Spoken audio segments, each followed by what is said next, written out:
Thank you very much. I am very grateful to be with you this evening at the Bhakti Center in the East Village of New York, New York.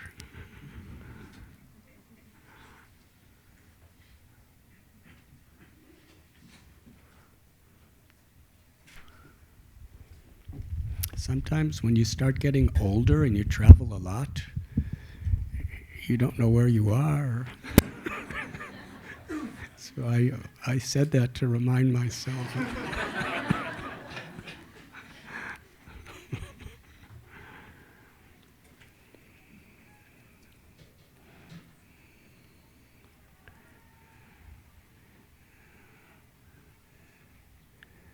But in the Bhagavad Gita,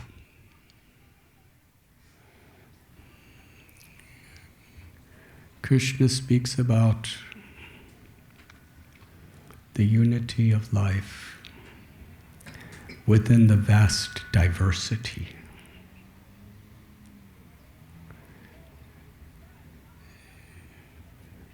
Krishna tells Bhumir apona lovayu kamano buddha evacha ahankara ityame bina prakritirashtita aparayami tastvanyam prakritim vidime param jiva bhuta mahabaho yeyedam dharyate jagat. How the Supreme Being expands. Krishna says, I expand myself into this material existence, into 8 primary elements: the earth, fire, water, air, and space. And then on a subtle level, because these are all things that we can experience with our senses, and how each one of these particular elements, when appreciated and respected properly, can bring such benefits. But at the same time, when they come out of balance, each element could be so destructive.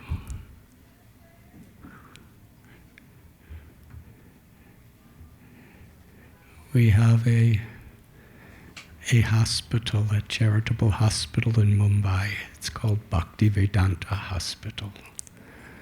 So we have a lot of very direct experience.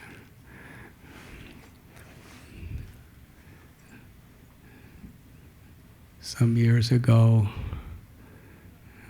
I was just laying in my room. It was about 3:30 in the morning, something like that. And I don't have a bed, I just sleep on a straw mat. So I was just sleeping on my little straw mat, and suddenly I just woke up. I was just about to stand up, and everything started trembling. And when things tremble that hard, at least me, I got nauseous. I got really dizzy, and books started falling off the shelf. And at that time, now our orphanage is at Govardhan Eco Village, but at that time it was at our temple, in our ashram, and the children were screaming out, Krishna, Krishna, Krishna. And I was thinking, they don't do that every morning. 3:30. There's Krishna, Krishna. I heard all these things falling. And I understood it was an earthquake.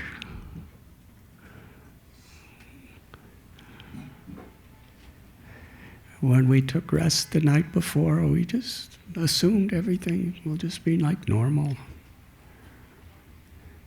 But just a couple 100 kilometers away, in a village, Latur, in Maharashtra, in that amount of time, where the earth shook.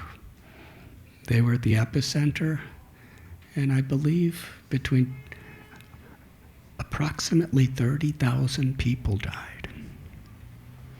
And so many were injured. So Bhaktivedanta Hospital goes there and sees. There was a lot of orthopedic help that was needed. But more than anything else, we and so many other places were coming to the injuries. But far deeper form of suffering was emotional. You can fix broken arms and legs, and to some extent backs, but when your children are dead, your parents are dead, you've lost your home, and no one in those villages have insurance. They lost everything.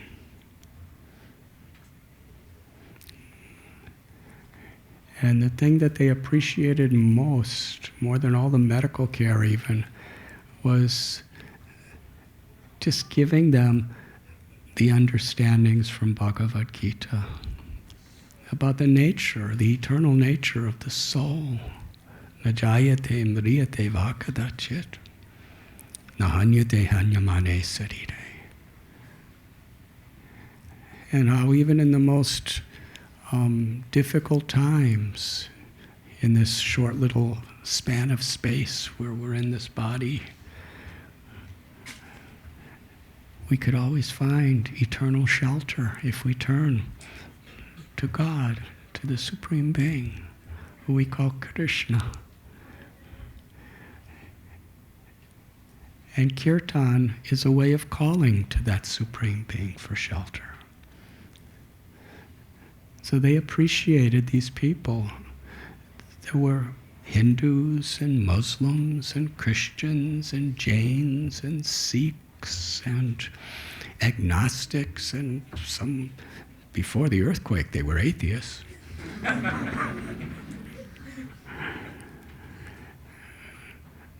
But when everyone came together with real sympathy and concern for each other, empathizing for the loss of the others, because everyone had lost.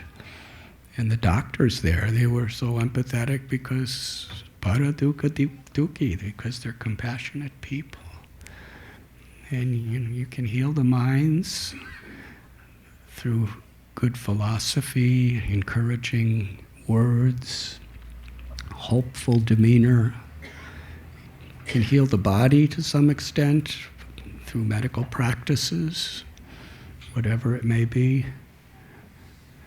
But to bring people closer to their souls, to bring people closer to their own spirits and to the spirits of their loved ones.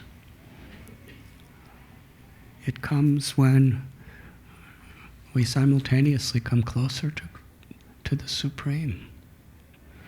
And kirtan has that effect. And they would come every day and just chant. People of all religions, of no religions, from all brackets of society, they would just come and chant because they were unified in a higher energy.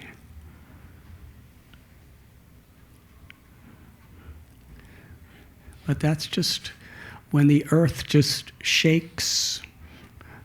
I think it lasted about 30 seconds, the earthquake, and it did such destruction. It leveled a whole town and so many things around it.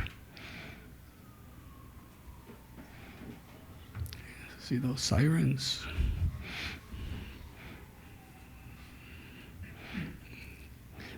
Sirens are usually not going off because of festivities in New York.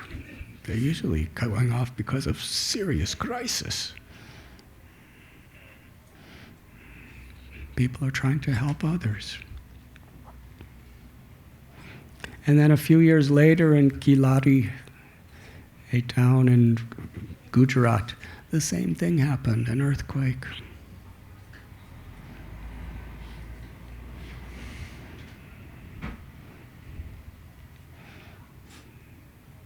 far as fire, many of those sirens are fire engines. Earth is so nice when it's balanced. It grows food, it looks so picturesque. But when it shakes, what power it has. What power she has. And fire keeps us warm in the winter. If not for fire, here in New York City, I think everyone would not survive. We need heat. We cook with fire. Actually, all of our electronics are coming from fire. You know, the sun is giving so much energy, and through the sun's energy in wood and the sun's energy in so many other places, it becomes electricity.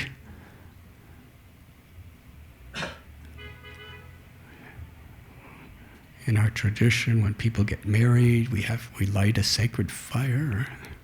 So fire is so nice. This light is fire.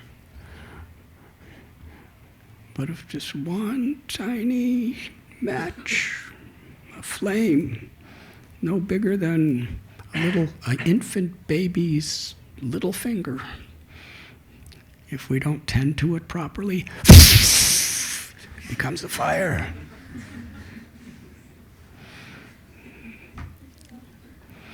When I was young, because I was born in Chicago, and I remember my father and mother would take me to the water tower in downtown Chicago. And they would tell me this is the only building in this whole area that survived the Great Fire of Chicago. And the legend, some people say it's debatable, but I like to believe it. Because I believed it all my life, so I might as well keep it. Nobody has ever proved anything different. But have any of you heard of Mrs. O'Leary? Please raise your hand. Yes, you probably heard of it because I told a story before. Most of my stories are reruns. But it doesn't matter. Ultimately, everything's a rerun.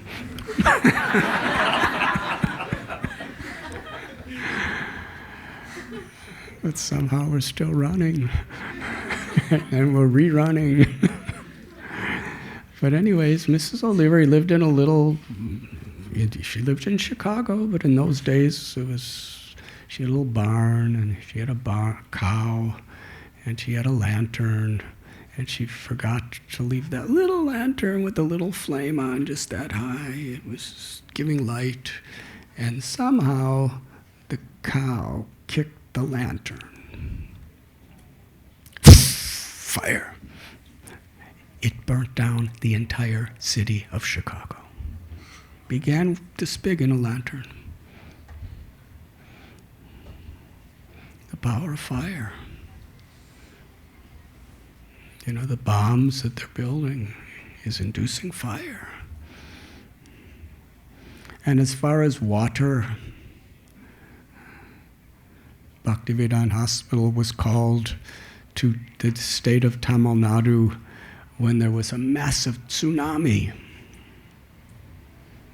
How many people it killed? How many towns and villages it completely destroyed? Water. The water's so nice. We bathe in it, we drink it. Whatever drinks we drink, the substance is water. It's just kind of manipulated in different ways to have different effects on us. But it's water.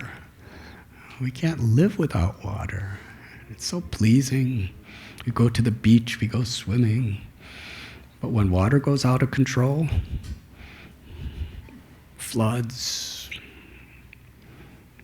as far as air, the wind, on a hot day, it's so refreshing. But when it's a cyclone or a typhoon or a hurricane, which I think are all the same, according to where they come, such devastation. It's just air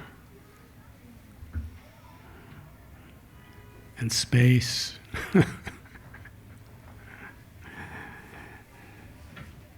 So the power of these material elements and how each and every one of us is completely depending on these elements for survival at every moment.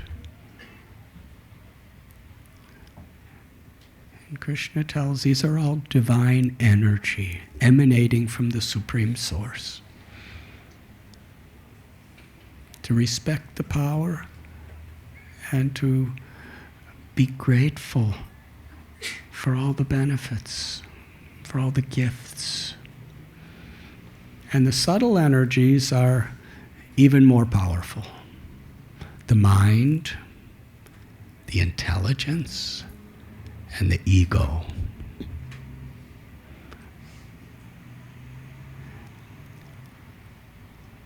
But the Atma, the soul, is beyond all of these. The living force within each and every one of us.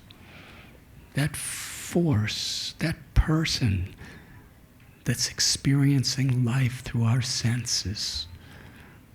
The eyes don't see. I see through the eye. And I hear through the ear.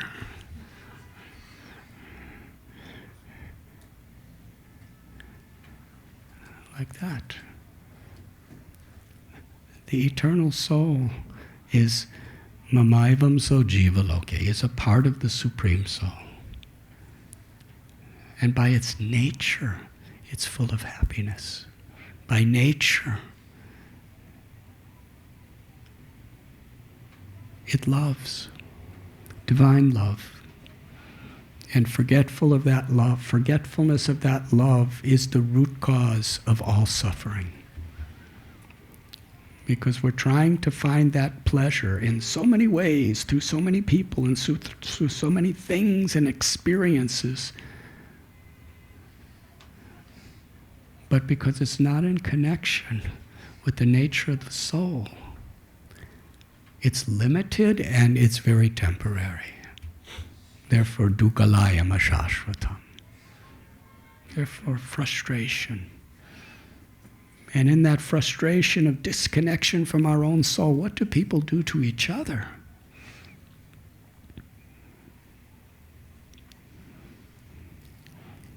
In order for there to be peace, there must be harmony. There must be unity. There must be the ability to appreciate the unity that we have with all of our diversities. Not only among various humans from different races and different religions and different nationalities and different social positions, but unity within life itself, among the animals, and the birds, and the insects, and the plants, and the fish. Because life is sacred. When we disconnect from the sacredness of our own life, we cannot recognize how it's sacred in others. But it's very difficult to reconnect to that sacredness in our own life because we're so much programmed for such a long time to try to find our happiness outside of ourselves. And Krishna tells in Bhagavad Gita, Matchita madgata prana bodhiyanta parasparam katayantaschamam nityam tushyanti charamanti cha.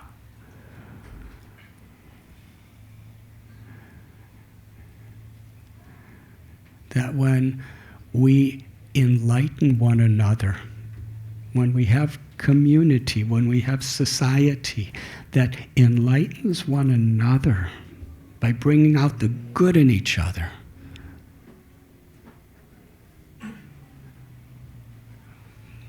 By helping us all to connect to this higher power of grace and love.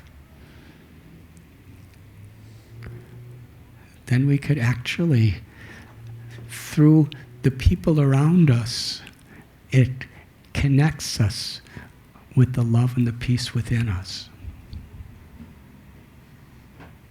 Because we are very much affected by our environment. A little child in home is very much dependent on the mother and the father and their love. And if there's agitation at home, the child processes and becomes very, very deeply affected by that agitation. And there's love and compassion and unity very much affected by that.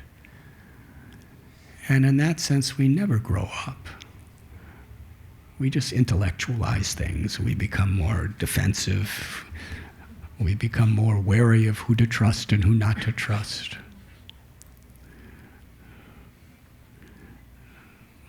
But for spiritual progress, community is very important. But community doesn't just mean belonging. It means where individuals are sincere to value serving, giving, to receive the kindness of others, but we can't really receive and recognize what we're receiving unless we're giving. Seva means to serve without ulterior motives, to serve with sincerity, to enlighten one another, to illuminate one another. And each one of us goes through problems and has shortcomings. And it's so easy to blame people. And sometimes we have to, due to severe situations. But in a community, we're there for each other, to uplift each other. But that's not easy. Because in the world we live, there are just so many reasons to fight and disagree. And 99.9% of all those reasons are completely superficial and useless. But because of the emptiness of our own inner satisfaction, they appear to be so enormous and overcoming and significant.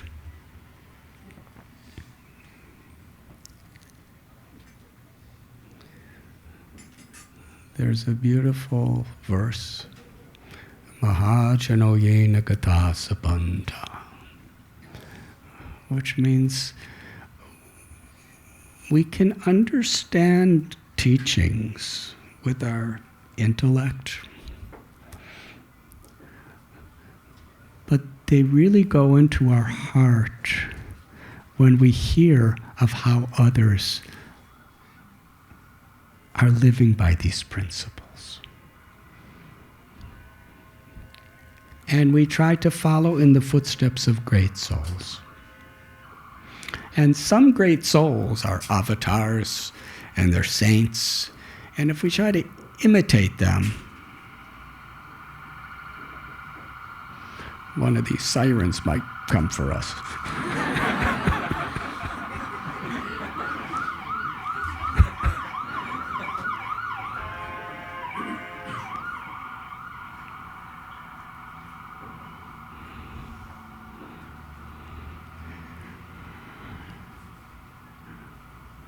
But to imbibe the spirit that they're teaching through their example, then we want to try to give that example to others in our very small way. the lives of great personalities who are living with us today and who have lived in the past are like a compass that give us direction. And especially when there's difficult times, if you're in the middle of the night on a ship in the middle of the Atlantic Ocean and there's a massive storm,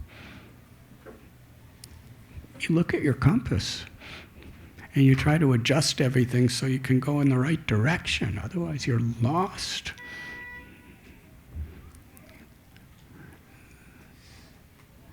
So Sunday, I was at Radha Govinda Temple in Brooklyn, New York. Wonderful temple. Chuta Gopi Devi was born and raised in that temple practically. So we can understand. There's a common saying, you can judge a tree by its fruit. So she is such a divine fruit. Please take it properly what I'm saying. She's just so filled with the juice of compassion and love and joy. Sometimes.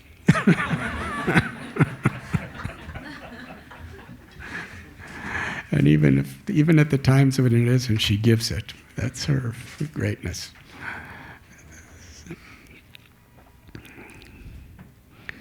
But it was Mother's Day. So somehow or other, I got enthusiastic and I said I was going to speak about Janava Devi on Tuesday. And because I said that in front of the deities, I have to do it.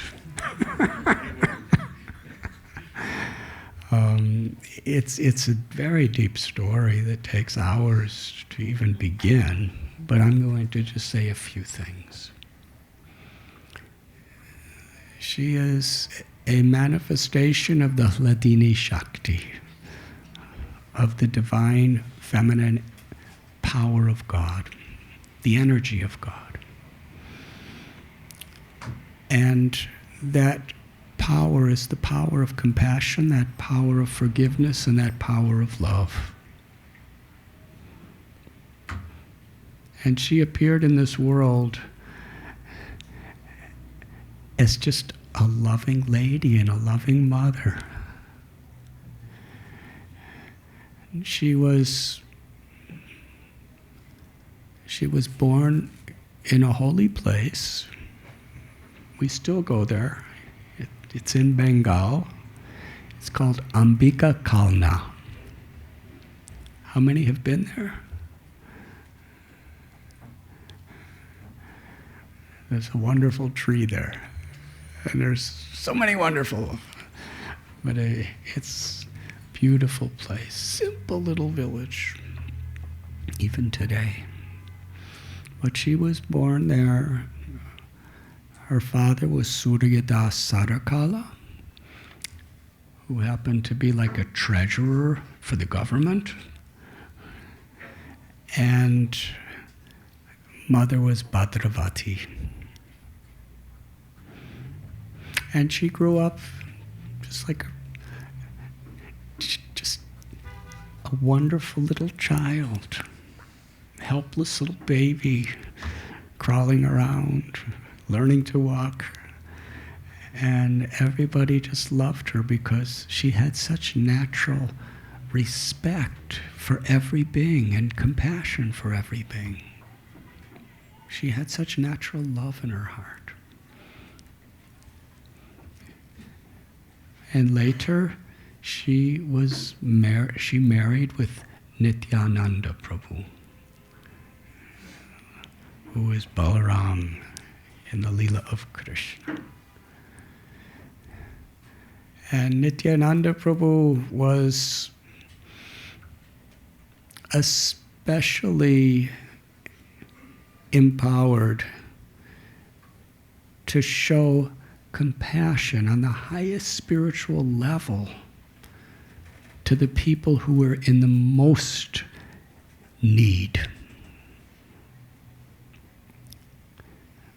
Dina hina yata chilo harinamu tarilo tara sakshi jagai madhai.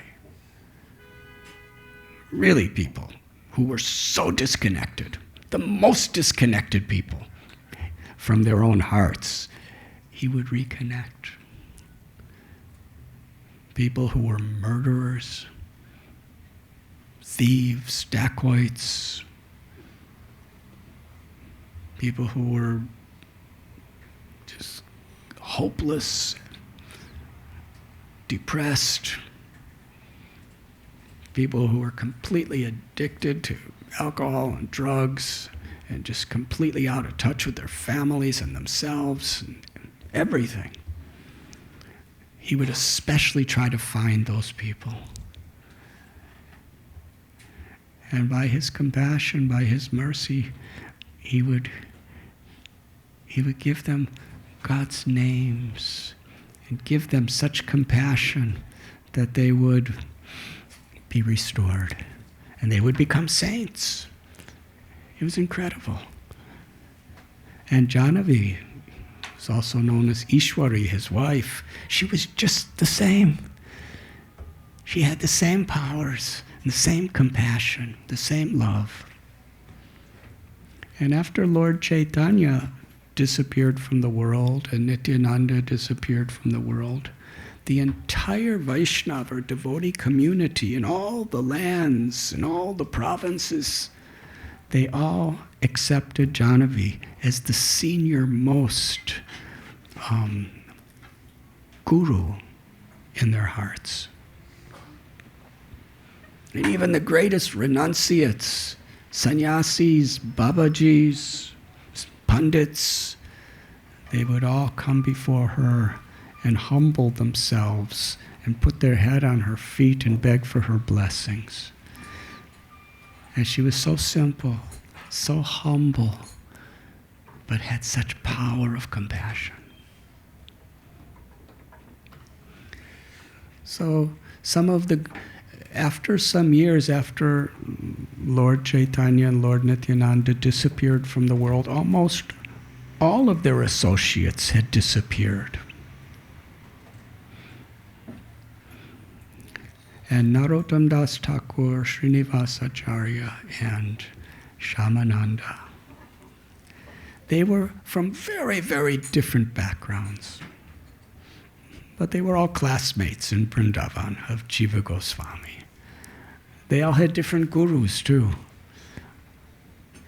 But the higher principle of God's grace, which was shared by all of their leaders, was so deeply embraced in their hearts that they became the very, very, very best friends. Yatredante katam rishtas, there's a verse in Bhagavatam that when we're hearing and chanting about the glories of the Supreme together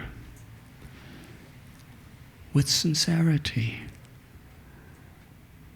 then envy and jealousy disappears. Just like when the sun is shining, darkness disappears. And in the world today, so much envy and so much jealousy. And if it's not manifest, it's potential. Like a little flame that's ready to burn us, burn our hearts and our minds, and it burns other people.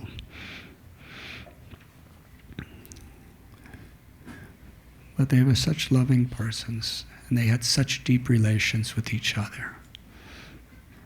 And eventually they all went in different directions. And they came together, especially for the purpose of trying to bring all the associates of Lord Chaitanya and Lord Nityananda who were still living to the same place to celebrate Lord Chaitanya's appearance. It was the first festival to celebrate Lord Chaitanya's birthday, Gaur Purnima. The full moon night of the month of Phalgun.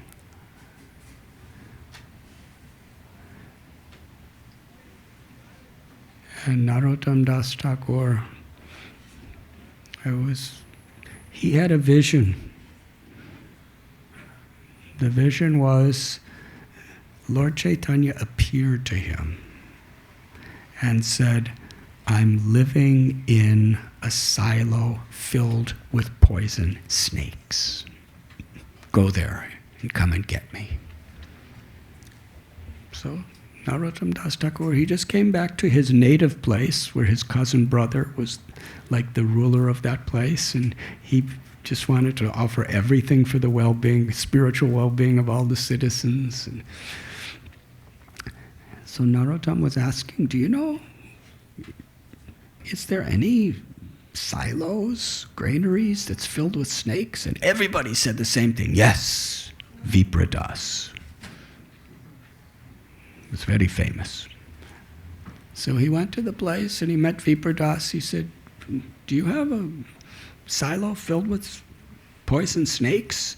He said, yes. He said, I put all my best grains in there, but all these snakes came in, and now I can't go in. And I got snake charmers, and I got, what do they call today? You know, you have trucks that are exterminators. He got snake exterminators. He got everything. He said, but no matter what anybody did, they just hiss louder and louder and louder, and they become more of them. So I just closed it and wrote it off as a loss. Nobody could go there. And Narottam said, where is it? It's over there. He said, I'm going. The whole town was trying to stop Narottam. Don't go, you will die. Nobody goes there. And Narottam smiled. He says, don't worry, I have some service in that silo. So he just opened the door, and as soon as he opened the door, all the snakes, hundreds and hundreds of cobras and vipers and Russell vipers and king cobras, and all these snakes started, because Bengal has a lot of snakes. India's kind of a lot of snakes. So they all came slithering out, and they went into the forest, and he just went inside, and he came out with a beautiful deity of Lord Chaitanya. Golden form.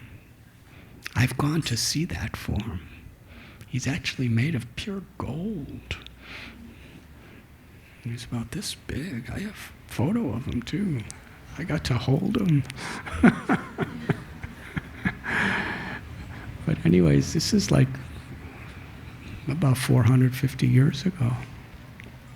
So he came out, and then he decided to make little temple and install this and 5 other sets of deities of Radha Krishna on Gaur Purnima.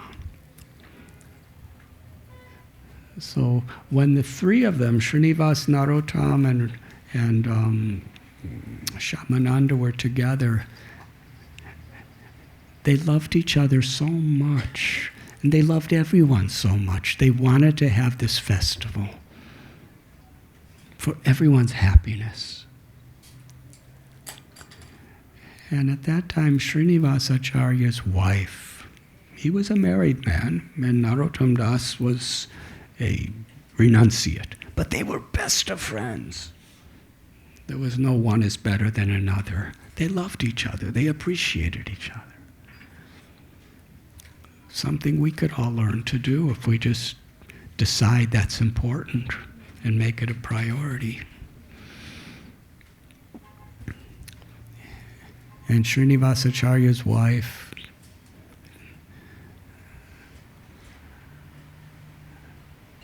I think her name was but she said to Srinivas that your favorite most disciple, Ramchandra Kaviraj, you should put in the care of Narottam Das Thakur. Ramchandra Kaviraj was such a scholar and such a devotee and such a wonderful, wonderful spiritual enlightened person.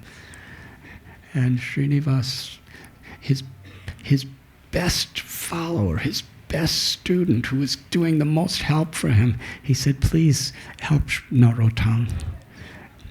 And from that point on, Narottam and Ramchandra, they became the best friends of anybody in the world. And when they decided to have this festival, Srinivas personally wrote invitations for each person he was inviting. And in those days, there was not a postal service. There was no social media or email. He hand wrote, personal, and it was all in poetry. He composed a wonderful poem for each person he was inviting. And he had about 15 people and sent them to go village to village to village and personally hand deliver them with gifts. Not just the invitation, but invitation and gifts. But the first person they wanted to invite was Janavi Devi. Because if she came, everything would be blessed. So when she got the invitation, she was so happy. It's like everyone was her children. Biologically, she had no children, but she saw every living being in the world as like a mother to a child. She had that compassion. And when she got the invitation, she had a vision of Lord Chaitanya. Lord Chaitanya revealed to her that because of the love between all these devotees with each other, when they sing kirtan, I am going to appear personally with all my associates. Now they've been gone from the world for years, but she smiled. And she immediately started walking. There were no trains, planes, cars, or buses in those days. It was walking. She began to walk. And she'd go from village to village, and wherever she'd go, other people would come and join her to go to the festival in Ketari on the banks of the Padma River. She came to Navadvip and came to the house of Srivas Thakur. And Srivas had already left, but Sripati and Srinidhi, his brothers, were there, and they welcomed her in. And the sons of Advaita from Shantipur came, and they all came with large groups of devotees and townspeople. And in this way, she was just stopping town, village, and more until hundreds and hundreds of people were in her, just walking with her.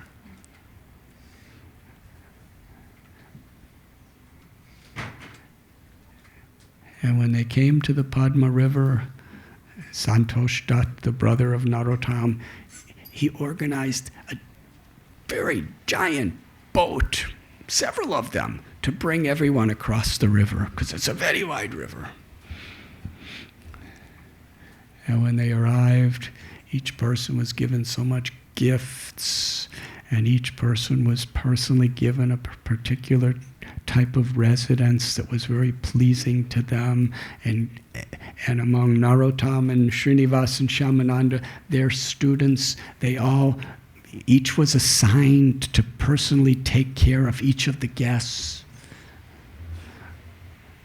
And Janavi Devi, with great enthusiasm, she arrived. And everyone just wanted to honor her and respect her. And she just wanted to cook for everyone. She wasn't so much concerned with being honored and respected. She just wanted to serve everyone, because she loved everyone. To love means to serve. And when someone cooks with that much love, do you know what it tastes like?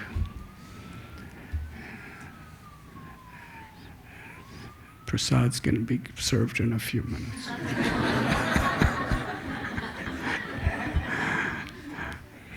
So I can't go into too many details.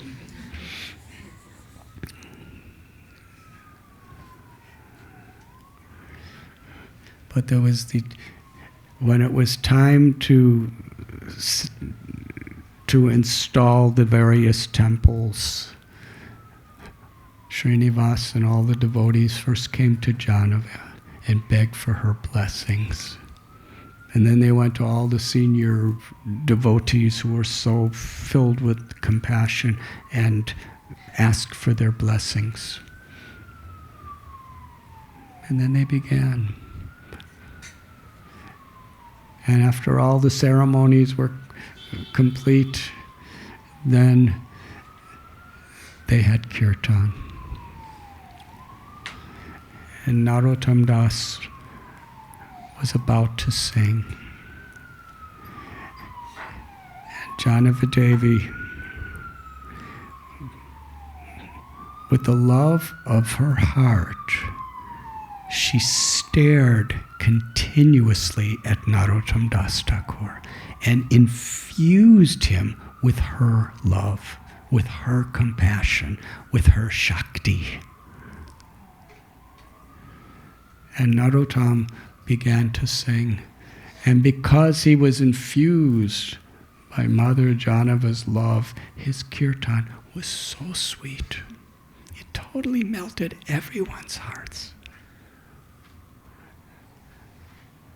And Raghunandan, who was a very great saint and a personal associate of Lord Chaitanya, he was going to each kartal, each little cymbal, and each drum, and putting garlands and sandalwood pulp. He was honoring the instruments. Then he went to each of the kirtan people, each of the people in the temple like you, and he was putting a garland on everyone and putting sandalwood on everyone, because when it's hot, sandalwood is very nice. He was older. He was in the highest possible spiritual position. And like Janava, he just loved to honor others and serve. These were the leaders. And as Narottam was singing, and Janava was gazing at him, he was singing with so much love and devotion, and everyone was so united. This is the principle we want to emphasize this evening. Everyone was so united in this higher experience of singing together. But they weren't just singing. They were really trying to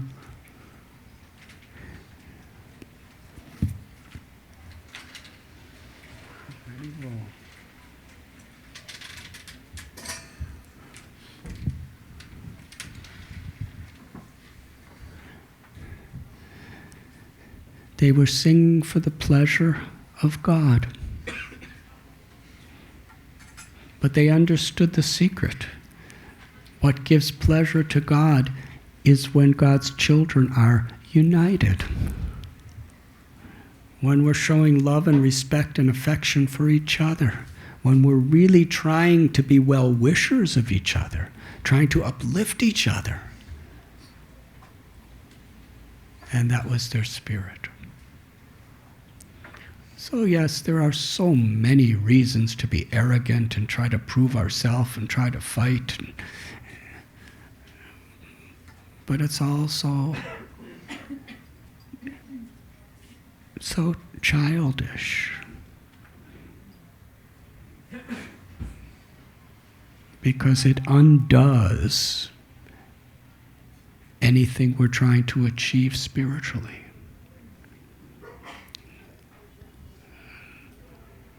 But there will never be a shortage of justifications and excuses, because that's the way the world is. If we're waiting for things to be right to unite, it's never going to happen, because everything's always going to be wrong. And we have to make it right. That's the way the world is. When you're in a river that's flowing downstream and you want to go upstream, it doesn't happen automatically. You have to swim against the current. So the current of this age of Kali in this world today is the quarrel and hypocrisy. But this is how we show our love. My beloved Guru, Srila Prabhupada, when he was just about to leave this world, one of his last wishes was, you can show your love for me by how you cooperate with each other. And cooperation is not just having a truce. It means really trying to help each other.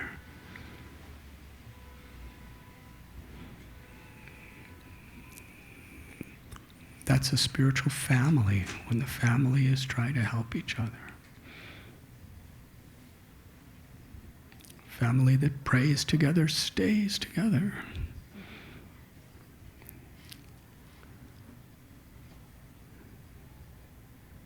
Father, family that dances together advances together. Family that sings together clings together.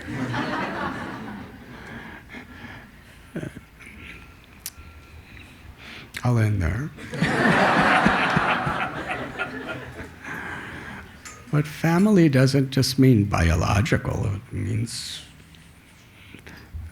from a spiritual perspective, we're all family. Aham bija pratapita. Whatever religion, we should understand we're all coming from the same source. We're family.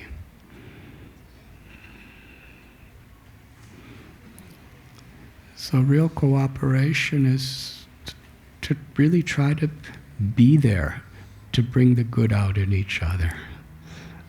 And that, more than anything else, brings the good out of ourselves. But unless we cultivate ourselves and bring the good out in ourselves, we can't bring out the good in others. So it's very interrelated. Trying to reconnect with ourselves through our own sadhana, through our own spiritual practice, and at the same time, that doesn't really have an effect unless whatever little we get, we share with others to bring others up, and then that inspires our own inner growth. So all these devotees were singing and dancing together in such a unified, loving environment. They created that by their sincerity, by focusing on the higher principle of this is the essence of yoga. Yoga means union. Union of the body, the mind with the soul, but also inseparably union of ourselves with other living beings and with God and with nature. So when they were singing with that intensity,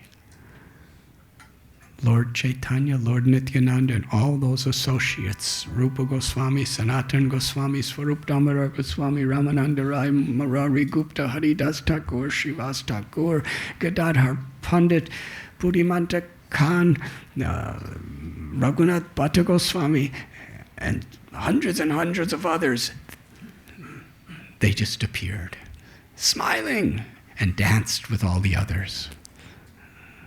It was so nice. It was incredible. But Krishna tells, Tatra tishtami narada yatra gayanti mad bhakta. Where my devotees are singing together with this one heart and one voice, I am there. You can go to holy places in India, you could go to holy places in the Middle East, you can go to holy places in America, but that the Lord reveals himself most wherever we are, in the East Village of New York City, or with a common higher purpose, we come together to uplift each other. By speaking, by hearing, by chanting, by dancing.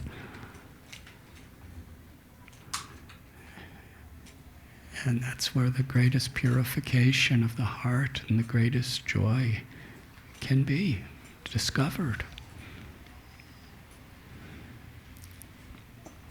So everyone was beyond happiness.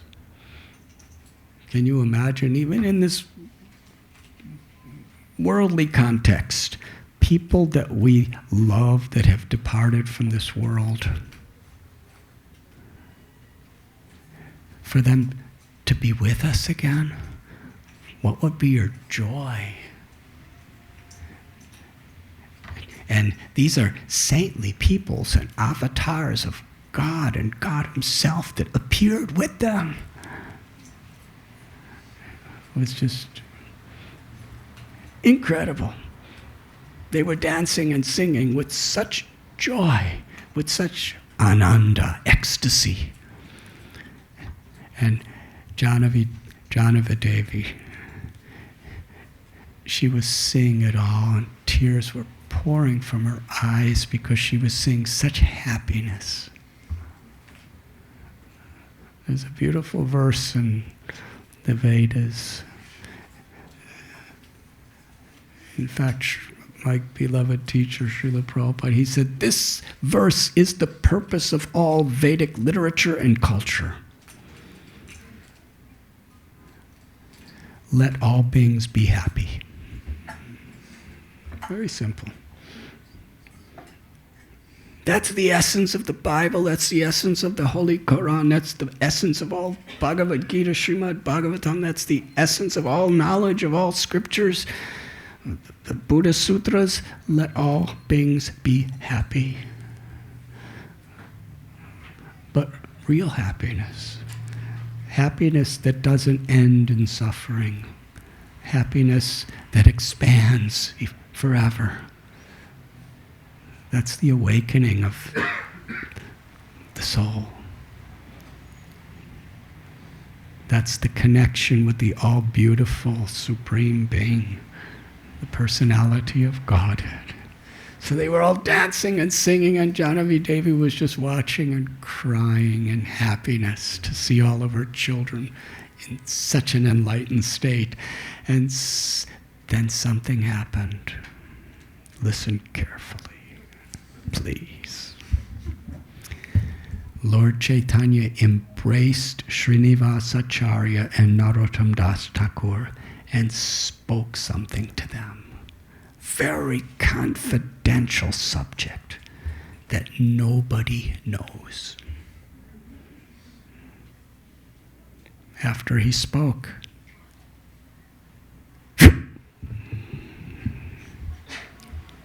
he disappeared.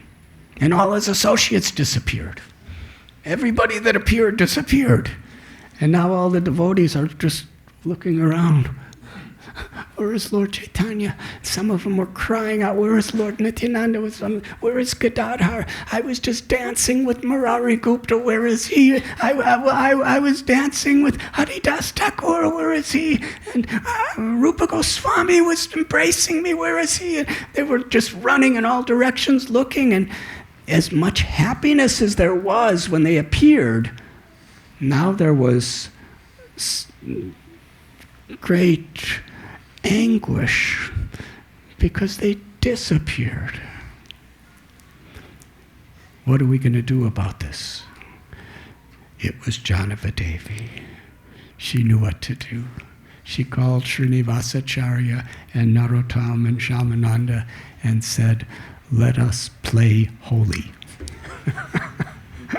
And with her appeal and her direction, they got beautiful powders that were scented, natural organic colors, very bright, and they brought them to Janavi Devi. And she went on the altar and she offered them to Lord Chaitanya, Radha Muralidhar, all the deities. And then she just sprinkled some, and then she gave it to the other devotees, and they gently offered on the altar to Lord Chaitanya, to Gauranga and Krishna and Radha. And then they began, out of love and respect, they began to sprinkle it on each other. And they were just so happy. They were like little children. These were saints. These were scholars. They were just dancing and singing and just tossing powder on each other. Now in India, when they play this holy, it's like the Mahabharata. Really. You know, people don't go out of their house on holy. Because, you know, if you try to go to your car and people will just come and throw it in your eyes and in your face and destroy all your, and they have all kinds of chemicals in the powders. We've seen it. And I remember one time at Radha Gopinath temple, I said, we're going to have holy in the temple. And the leaders of the temple said, ooh, no. I said, no, in Vrindavan it's very sweet. And I explained this story that I'm telling you today, how they just take those powders and they, Jai Radhe. Then the other person goes, Jai Radhe. And they both smile and embrace Jai Radhe. And that's the way it's supposed to be done. So, you know, I remember Shamananda Prabhu, one of our devotees, he said, this will be the litmus test of how cooperative our temple really is. So I was confident. I set the mood. And it was so nice. You know, you go like, Jai Radhe. And they were just like that with each other and smiling, and it was such love. It's a way of expressing love. It's from the heart. But something happened.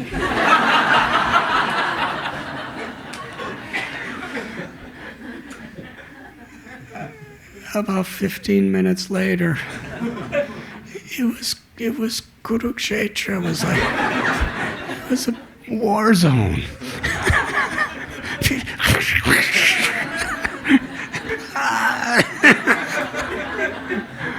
Anyways, it took us about 6 days to clean the temple. And we've never done it again.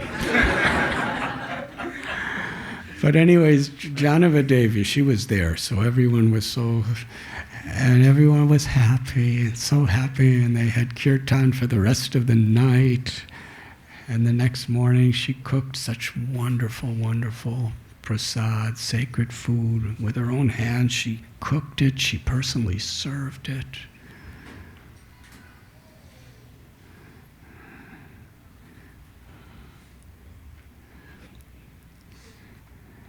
And there are many stories. From there, she decided to go to Vrindavan. As far as we know, it was her only journey to Vrindavan in her life one time. And on the way, there were so many wonderful stories. She had a group of people with her, and she was just showing compassion to everyone. They came to one village, and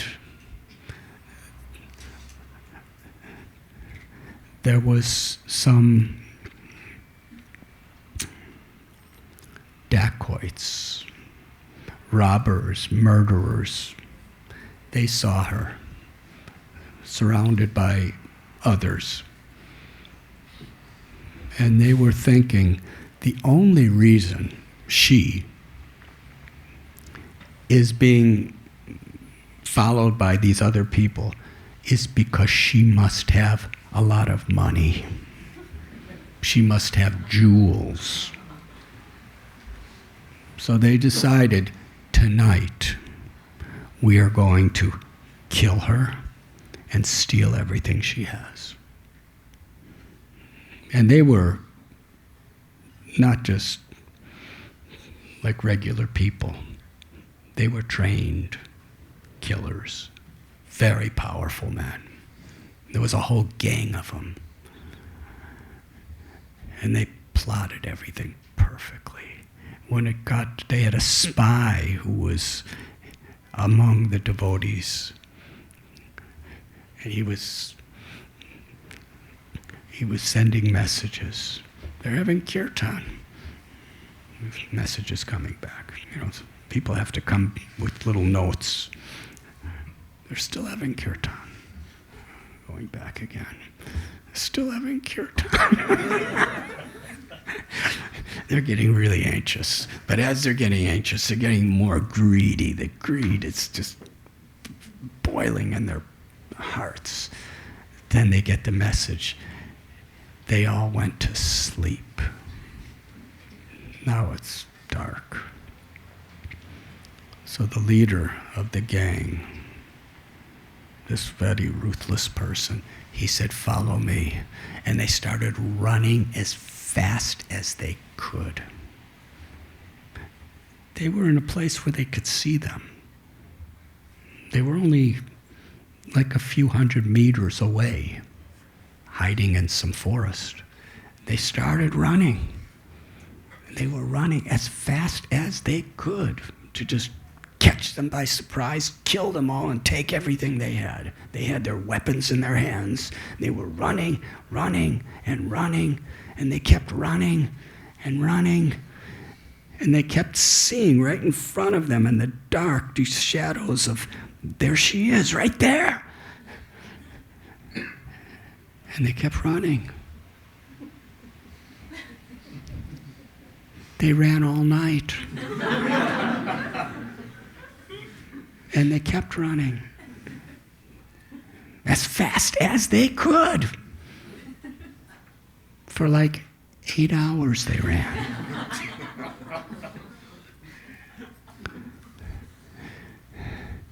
And then the sun rose, and they were still running. And they were totally exhausted. And they looked around. They were in the exact same place they started from the night before. So the gang member, who was the leader, he stopped to think about what's happening. He was thinking that this Janavi Devi must be a very special person. Because I know what I'm doing. I was running in that direction. And he thought,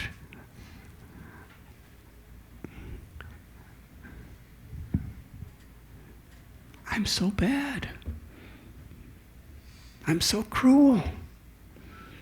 What is going to be my destiny? It's the first time he ever really thought about it. And then he told everybody else in his gang, I'm never going to be a crook. I'm never going to rob anyone. I'm never going to hurt anybody ever again in my life. I'm going to go to this woman here, and I'm going to surrender my life to whatever she tells me to do. And he said, and I advise you to do the same thing. Otherwise, I don't know what our destiny is going to be. So the next morning, they took their bats, they took off their, because they were wearing like, you see it in New York, they were like wearing their gang clothes. And they took it all off and kind of, stand up, please. They kind of dressed like this.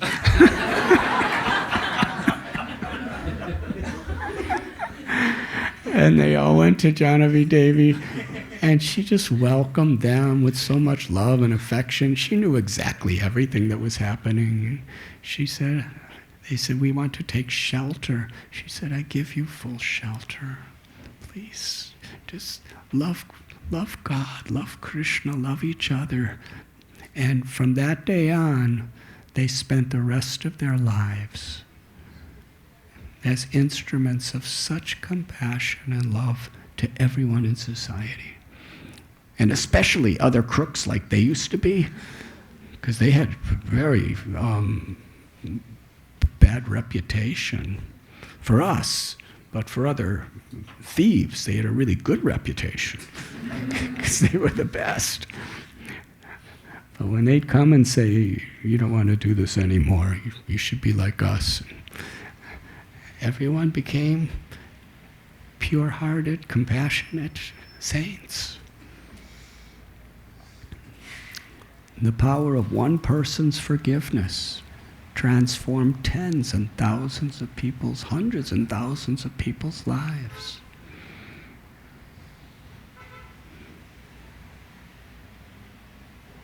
So this is the spirit that she taught us.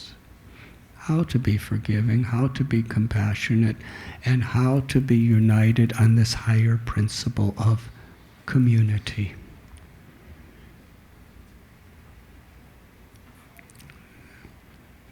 To care about each other, to be a well-wisher for each other, to uplift each other. And yes, inevitably there's so many people in this world that we really can't touch in this way. But if we can find a community where we can do, there are so many people in this world who really are seeking that inner treasure.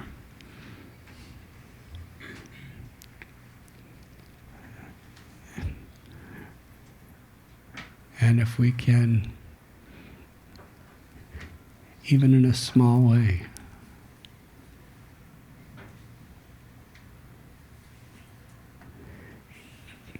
give this opportunity through an example of loving service to God, to each other, and to the world, then there can be great healing rainstorms of grace and happiness. Thank you very much.